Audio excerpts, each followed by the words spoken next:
I was thinking about my own systems, and I was like, okay, I need a sales system or sales funnel, right? And obviously I've got that. And I was like, now what's the next system I could go improve? Okay, I could improve a system around onboarding. I'm like, okay, awesome. Now I could improve a system around use of the product.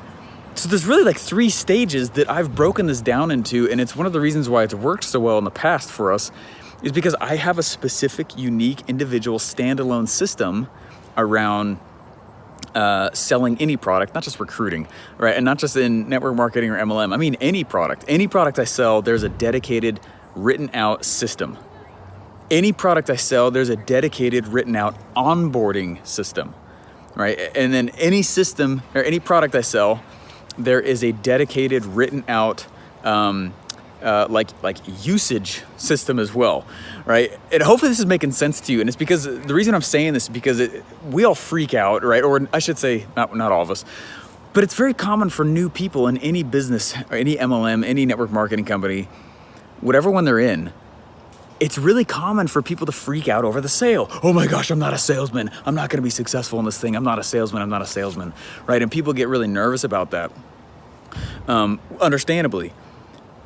And I'm not trying to like add more heat on or like say like, whoa, that's not it. Like, but if you don't have a dedicated written out process of what you do post-purchase, right? If you don't have a dedicated written out process, not just post-purchase, but then even further down, let's say a few months down the road, you're still helping them you're still encouraging them to go buy the thing.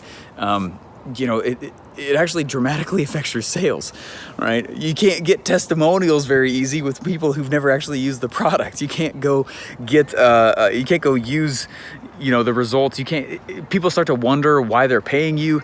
You have to encourage people to actually use the thing that they're buying. And that might sound like a no-duh experience, but this is such a big deal that if you go look at a lot of old, not even old, even current MLMs, one of the biggest ways they've grown is by making their onboarding system their sales system. All right, so Steven, what do you mean by that? I apologize, I feel like I'm all over the place on this episode right here, but just follow with me here in a second while I say this. This is a problem that all businesses face. So how did ClickFunnels get around this issue, right? ClickFunnels is an amazing platform. It's an incredible, powerful platform. But what's the biggest issue that they run into?